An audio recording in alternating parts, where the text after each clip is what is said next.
I've been meaning to gather my thoughts together for a while concerning the concept of karma.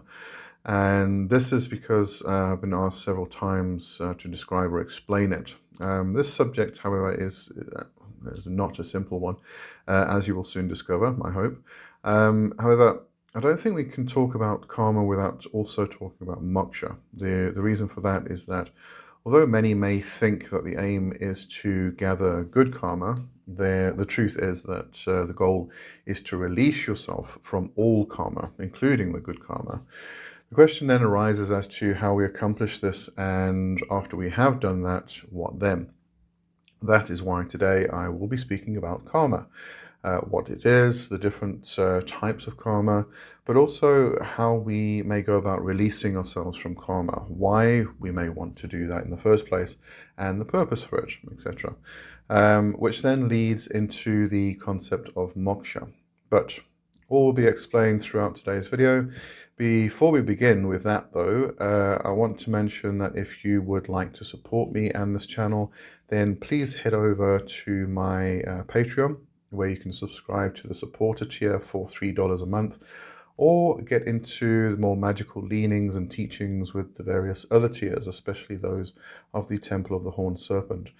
And I would just like to send out my appreciation to those that have joined and are supporting me in this manner. It really does mean a lot, and it goes a long way.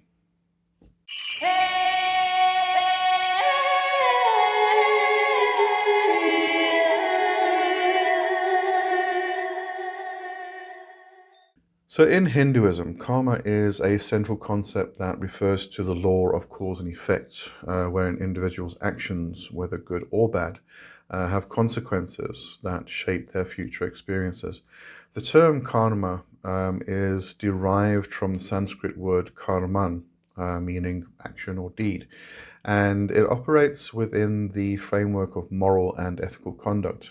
The belief is that every action, thought, and intention creates an impression, or samskara, that influences one's destiny. These actions can be positive, good karma, or negative, bad karma, and their effects are often experienced across multiple lifetimes.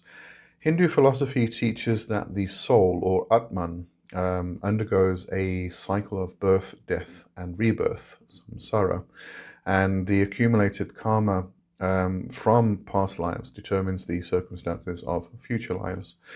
Good karma is believed to lead to favorable outcomes, such as a better social position, wealth, health, or spiritual advancement. Conversely, bad karma can result in suffering, misfortune, or even birth in less desirable circumstances.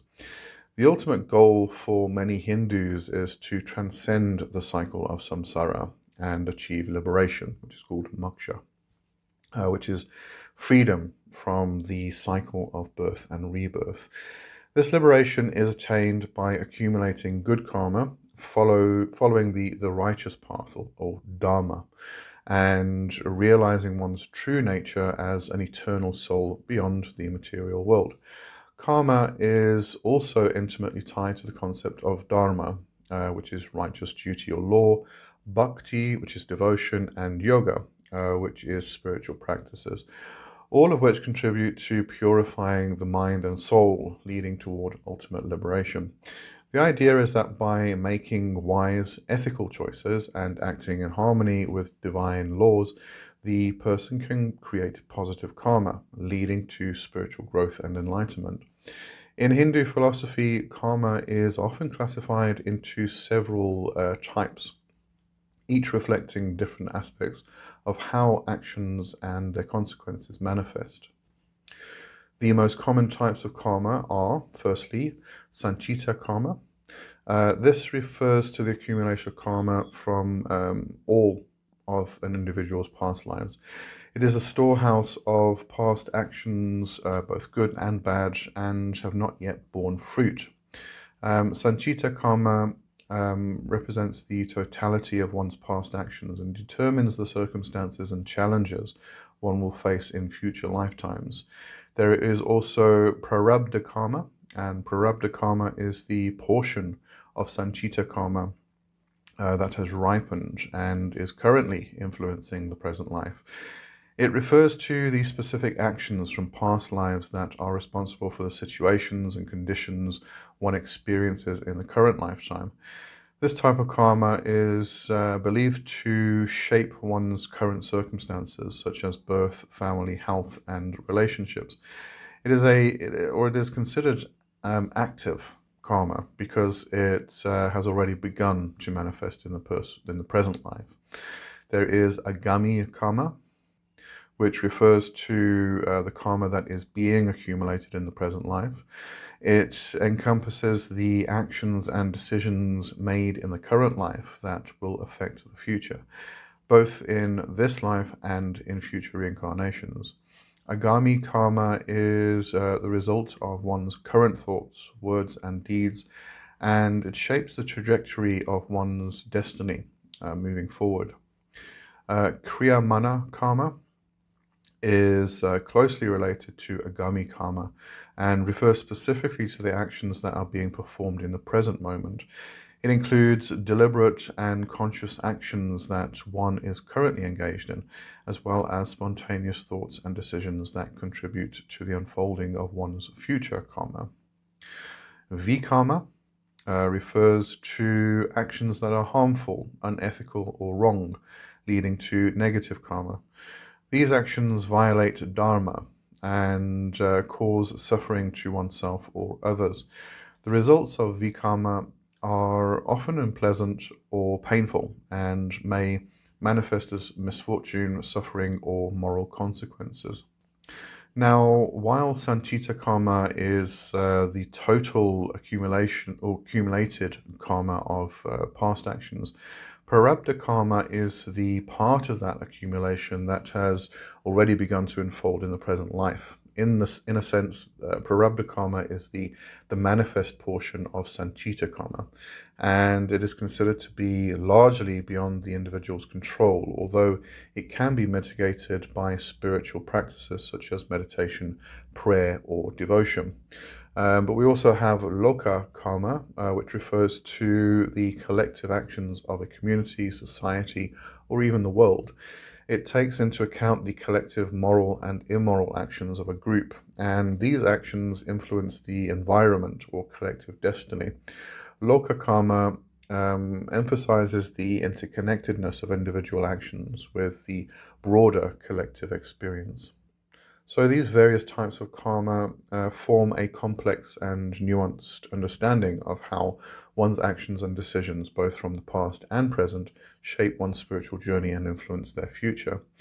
The goal in Hinduism is to accumulate positive karma through righteous living, with the ultimate aim of achieving moksha. Moksha in Hindu philosophy is the release from the cycle of birth, death, and rebirth, or what they call samsara, and it involves the transcendence of all karma, both good and bad. While karma plays a significant role in determining the soul's journey through samsara, moksha represents the ultimate liberation from the binding effects of karma. In this state of liberation, the individual soul, or Atman, realizes its true nature, which is beyond all worldly attachments, desires, and actions. This realization leads to freedom from the consequences of karma, as the soul no longer accumulates new karma or undergoes reincarnation. So let's have a look at how moksha relates to karma. First of all, we have transcendence of the cycle itself. Even though good karma is thought to lead to favorable outcomes, such as a better life in the next incarnation, it still ties the individual to samsara, as it results in future births. Moksha, therefore, is not just freedom from bad karma, but also from the effects of good karma. Once the soul attains moksha, it is no longer subject to the accumulation or consequences of any type of karma. We also have liberation from the law of cause and effect. In the state of moksha, the individual realizes that they are not bound by the law of karma in the traditional sense. The soul no longer creates new karmic impressions or samskaras that would carry over into future lives. The effects of past karma, both good and bad, are exhausted, and there is no longer any need for further reincarnation. Detachment and realization. Achieving moksha involves spiritual practices such as meditation, self-inquiry, devotion, and righteous living. By realizing the true nature of the self as eternal and changing and beyond the material world, an individual transcends the duality of good and bad karma. This realization enables them to act without attachment to the fruits of their actions, which is a key teaching of the Bhagavad Gita. When one acts selflessly, without attachment to the results, they do not accumulate new karma, and their past karma gradually loses its power. We also have the role of liberation. While good karma may ensure a favorable life or spiritual advancement, it is still part of the cycle of samsara. Moksha is about moving beyond the cycle entirely, where neither good nor bad karma holds sway over the soul, and the individual merges with the divine or attains union with the ultimate reality or Brahman. Thus, moksha is indeed the release from all karma, including both good and bad, as it marks the soul's final liberation from the binding effects of any action or consequence in the material world. It is the state of pure consciousness, beyond duality and the law of cause and effect. As we can see, attaining moksha is the ultimate goal of many spiritual traditions in Hinduism. The process of attaining moksha is not immediate and typically requires dedicated practice, discipline, and understanding over the course of many lifetimes. However, there are specific paths or yogas that are considered particularly effective in achieving liberation. So I just want to have a look at some of the primary ways a person can go about liberating themselves and actually attaining moksha. Firstly, we have Gnana yoga, or the path of knowledge. Jnana yoga is the path of intellectual understanding and wisdom. It involves the pursuit of knowledge and the realization that the true self, or Atman, is not separate from the ultimate reality, or Brahman. This path is often characterized by self-inquiry, which is called Atma Vichara. The seeker contemplates questions such as, who am I, and what is my true nature, to break illusion of individual identity and ego, or ahankara. We also have discernment, viveka, discerning between the real and the unreal, between the eternal and the transient. The practitioner seeks to understand that the material world is an illusion called Maya, and only Brahman is real. There is also detachment, or vairagya. This is letting go of attachments to worldly desires and possessions, realizing that they do not contribute to the ultimate freedom. We also have meditation and reflection. Meditation, dhyana, plays a crucial role in jnana yoga. Through deep meditation, one attains direct experience of the self's unity with the divine. Through this process of knowledge and realization, a person comes to understand that their true self is never separate from the supreme reality, thus leading to liberation. The next path, or yoga, is bhakti yoga, which is the path of devotion. And this is a path of love and devotion to a personal deity. This path emphasizes surrender and devotion, leading to moksha through the cultivation of love and intense emotional connection with the divine. Bhakti involves firstly surrender to God. A bhakta, or a devotee, dedicates their actions, thoughts, and feelings to God, recognizing God as the ultimate source of all existence. We also have prayer and worship. Through prayers, chanting mantras, and rituals, or puja, a person expresses their love and devotion to the divine.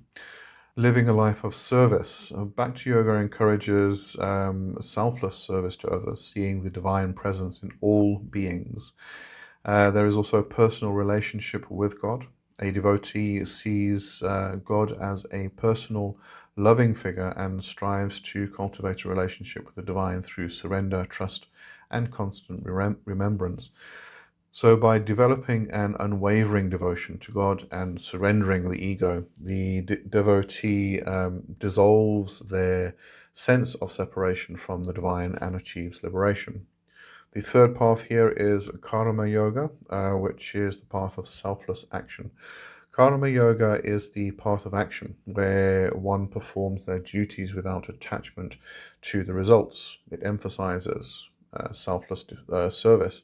So a practitioner of Karma Yoga acts in accordance with their duties and responsibilities without expectation of personal gain or rewards. This includes performing one's responsibilities in society, family, and community in a selfless way. The practitioner also doesn't cling to the outcomes of their actions. Instead, they offer the results to God or the higher self.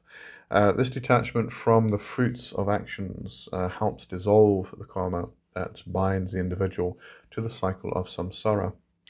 Also, by performing actions without ego or desire or selfish motives, the mind becomes purified and the individual begins to transcend the lower aspects of the self.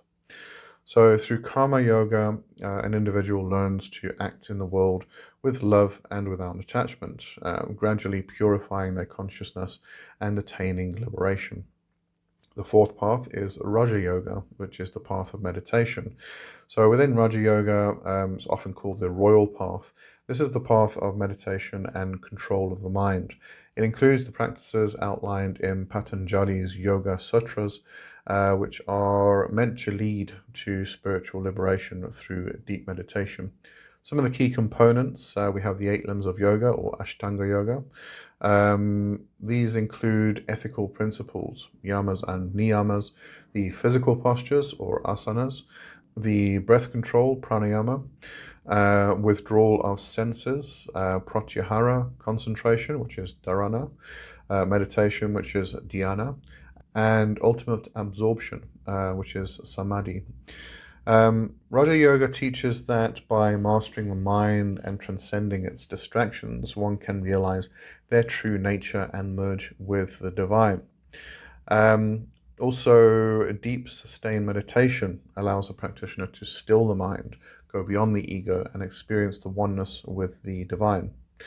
As one enters a state of samadhi, they achieve the realization of their identity with the Supreme. So through Raja Yoga, the practitioner becomes aware of the impermanent nature of the material world and ultimately reaches moksha by merging with Brahman in the state of pure consciousness. We also have the fifth path here would be surrender and grace, which is Ishvara Pranidhana. A key concept of many of the yogic paths is to surrender to the divine will and seeking grace. This idea is particularly emphasized in the Bhakti and Jnana paths, where by letting go of the ego, the individual becomes open to divine grace and guidance, which ultimately leads to liberation. And also, moksha is sometimes seen as a gift from God or the divine, granted when the seeker has purified themselves and surrendered their will to the Supreme. Another path we could consider is living a life of dharma, which means dharma, the righteous way of living, is another crucial aspect to this whole process. So living in harmony with one's own dharma, whether as a householder, a student, or a renunciant, helps purify the mind and creates positive karma. By living virtuously and in alignment with cosmic law, a person works toward liberation. All right, so let's have a look at some key practices for attaining moksha. Firstly, we have meditation and contemplation. So regular meditation helps the practitioner to still the mind and realize the truth of their existence beyond the material world. Ethical living, which means practicing non-violence or ahimsa, truthfulness, satya, and other virtues as outlined in the yamas and niyamas, purifies the mind and soul. We have devotion and faith. Surrendering to God and cultivating love for the divine facilitates the dissolution of the ego and the realization of oneness with the Supreme. We can also have a look at study of sacred texts.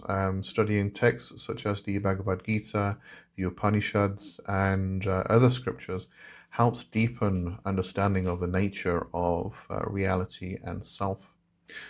Ultimately, moksha is a personal and spiritual journey that involves transcending the limitations of the ego and realizing one's true divine nature. The path to moksha is often long and challenging, but can be achieved through diligent practice, wisdom, devotion, and the guidance of a spiritual teacher. In the path leading to moksha, liberation, the key to preventing the accumulation of good karma is detachment from the results of actions. This idea is central to several paths of yoga, particularly Karma Yoga and Jnana Yoga, and it is also reflected in the teachings of the Bhagavad Gita. So let's have a look at how the actions associated with the pursuit of moksha do not continue to accumulate good karma.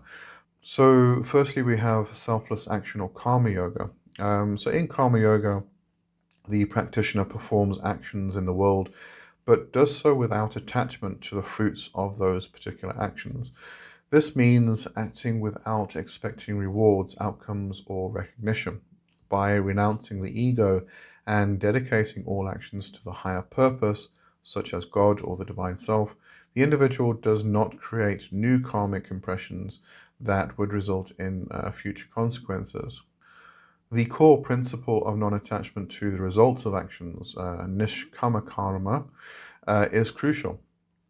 When one acts selflessly, the usual cause and effect dynamic of accumulating positive karma is bypassed. Even if the action is inherently good or virtuous, the lack of attachment to the result means no new karmic bonds are formed. Secondly, we have detachment from the ego and desire, which is Jnana Yoga. So in Jnana Yoga, the seeker attains moksha through self-inquiry and the realization that the self, or the Atman, is ultimately one with the divine, or Brahman, beyond all individual identity, desires, and actions. When a person realizes their true nature as the unchanging eternal soul that transcends the duality of good and bad karma, the idea is that karma arises from the false identification with the ego, or the individual self, which is driven by desires and attachments.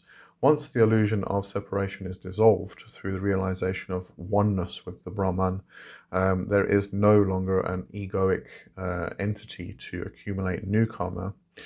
In this state of non-duality, actions are seen as part of the divine flow, not as personal, self-driven endeavors. Therefore, no karmic residue is created, even if the actions are virtuous. Thirdly, we have the role of detachment and renunciation. So detachment is key to breaking the cycle of karma. By acting with detachment from personal desires, and a person moves beyond the accumulation of both good and bad karma.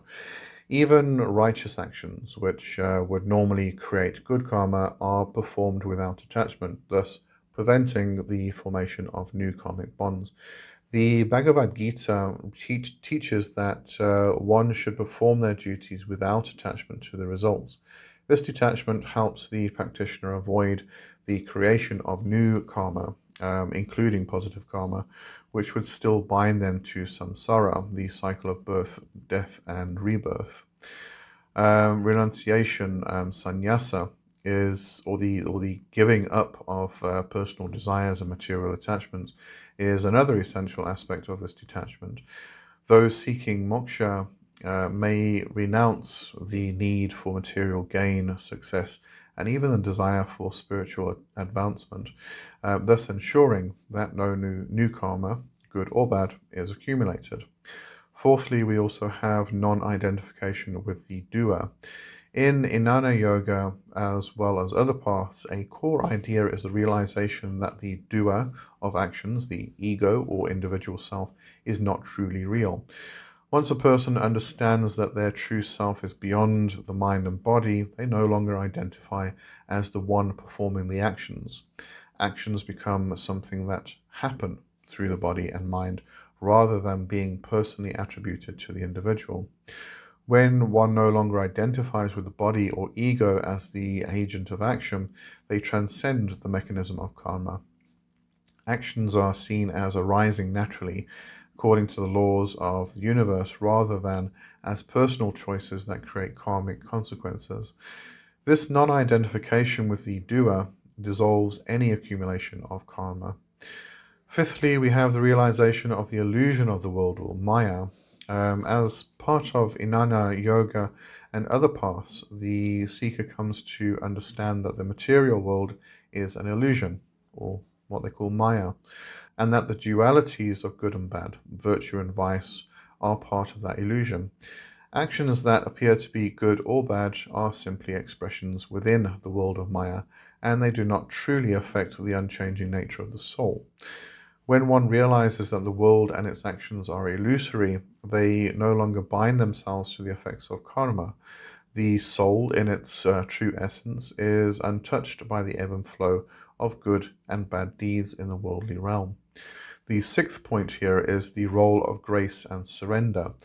In Bhakti Yoga, the devotee surrenders their ego and actions to God, acknowledging that everything is ultimately in God's hands. By surrendering the fruits of their actions to the divine will, the devotee ceases to generate personal karma. They act as instruments of divine will, performing righteous actions, but without claiming credit or ownership of the outcome. In this context, the concept of divine grace becomes important. With God's grace, the devotee transcends the law of karma, as their devotion is not driven by a desire for personal gain, but by a pure, unconditional love for the divine. The seventh point is transcending the duality of good and bad karma. The ultimate realization in many of these paths is that the very concept of good karma and bad karma is part of the dualistic thinking that binds the individual to samsara. In the state of moksha, the individual sees beyond the duality of opposites and recognizes that all experiences are expressions of the same underlying reality, whether they are pleasant or unpleasant. As such, the seeker no longer strives to accumulate good karma or avoid bad karma. Their actions are no longer motivated by self-interest or desire for reward, but are instead driven by a deep, intrinsic understanding of their unity with the divine. In this state, there is no longer any need to balance karma because they are no longer bound by it. So in summary here, the key to preventing the accumulation of good karma on the path to moksha is detachment from the results of actions and the realization of one's true divine nature. By acting without attachment to outcomes, without identification with the ego, and by transcending the illusion of duality, the seeker moves beyond the cycle of karma altogether. The ultimate goal is not to accumulate good karma, but to realize the unity of the self with the supreme reality, or Brahman, where karma no longer has any binding effect. Once someone has achieved moksha, they have transcended the cycle of samsara, and their soul is no longer bound by karma or material existence. Moksha represents the realization of the true nature of the self, which is eternal and one with the divine. It is the ultimate state of spiritual freedom, peace, and unity with Brahman. The question of what comes next after achieving karma is a complex one, as moksha is often described as the end of the journey, rather than a state that leads to further stages. However, there are different ways in which moksha can be understood in terms of what happens after its attainment. Firstly, we have union with Brahman. So moksha is often understood as the realization that the soul, or Atman, is not separate from the Brahman, the ultimate infinite reality. Once moksha is achieved, the individual self merges with Brahman. This union is not seen as a physical or temporal event, but as a spiritual oneness, where the ego and sense of individuality is dissolved entirely. In this state, the individual ceases to exist as a separate, finite entity. The experience of duality, such as self and other, subject and object, disappears, and only Brahman remains. This is often referred to as nirvana in Buddhist terms, or moksha in Hinduism.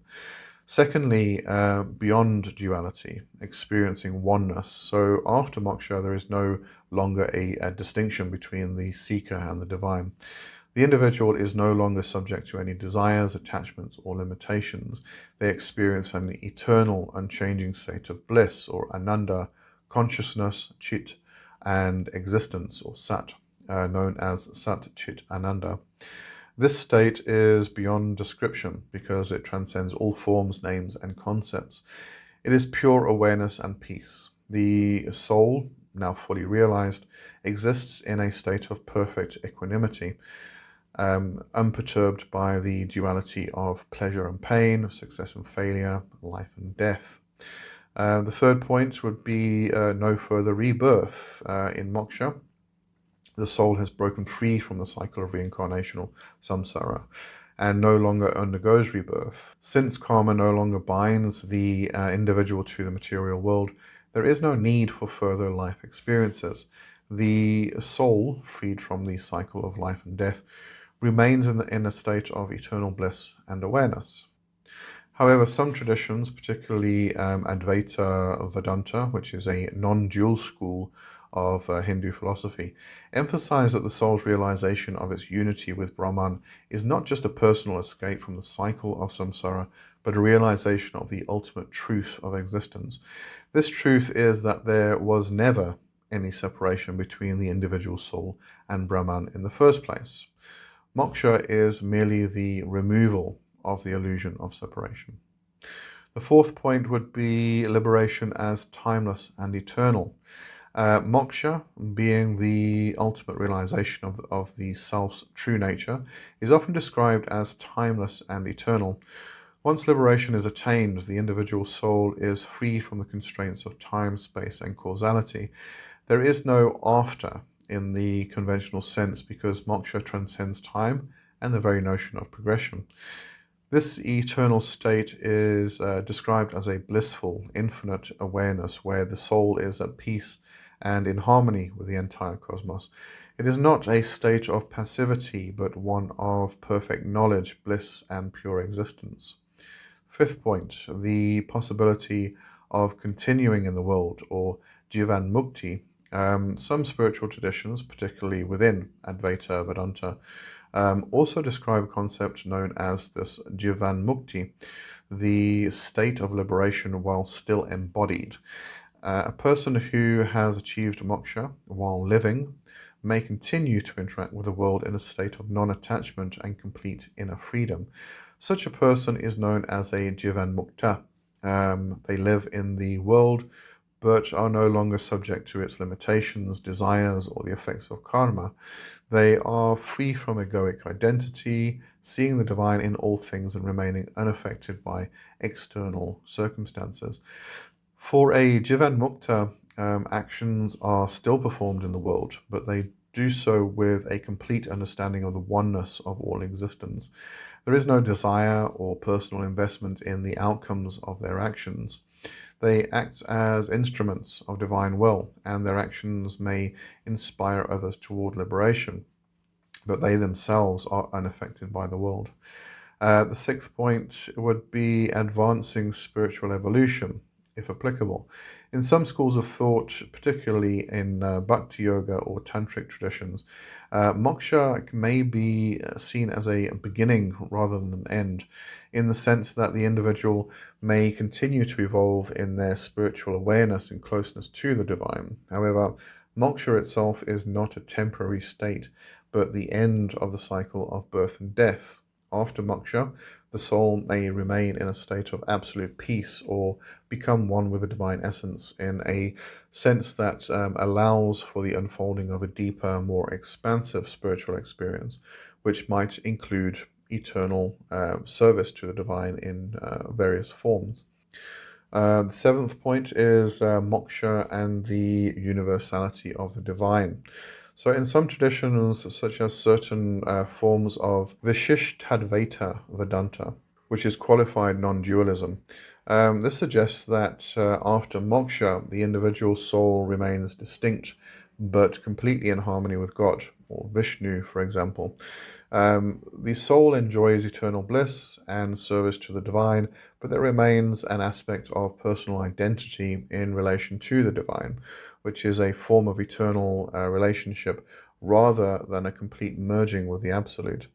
In this view, moksha is not just about cessation from the cycle of rebirth, but an eternal life in divine presence where the soul may experience unending devotion, bliss, and communion with God. The eighth point, oneness with the universe or universal consciousness. In moksha, the liberated soul might be understood as having merged with the universal consciousness, experiencing a profound connection with all beings and existence. The sense of separateness is dissolved, and the individual realizes that they are one with the entire cosmos. This oneness is beyond human understanding, as it represents the merging of the individual soul with the divine presence that permeates all existence. So, after achieving moksha, the soul experiences absolute freedom from the cycle of birth, death, and rebirth, merging with the ultimate reality or Brahman and experiencing eternal peace, bliss, and unity with all that is. There is no next step in the conventional sense because moksha is the end of all spiritual journeys. It is the realization of the true nature of existence where the soul is beyond time, karma, and the constraints of material life. Whether the soul exists in eternal communion with the divine, continues to serve as a jivan mukti, or simply exists in a state of blissful oneness with the universe, moksha represents the culmination of the spiritual quest. All right, so that is, I think that covers karma pretty well. I hope you enjoyed that, and thanks for watching. I'm glad I got all my thoughts together, finally. And I'll see you in the live after this, or hopefully I'll see you in the live after this particular premiered show. But anyway, if I don't, I'll see you next week. Have a good one. Cheers for now. Bye bye.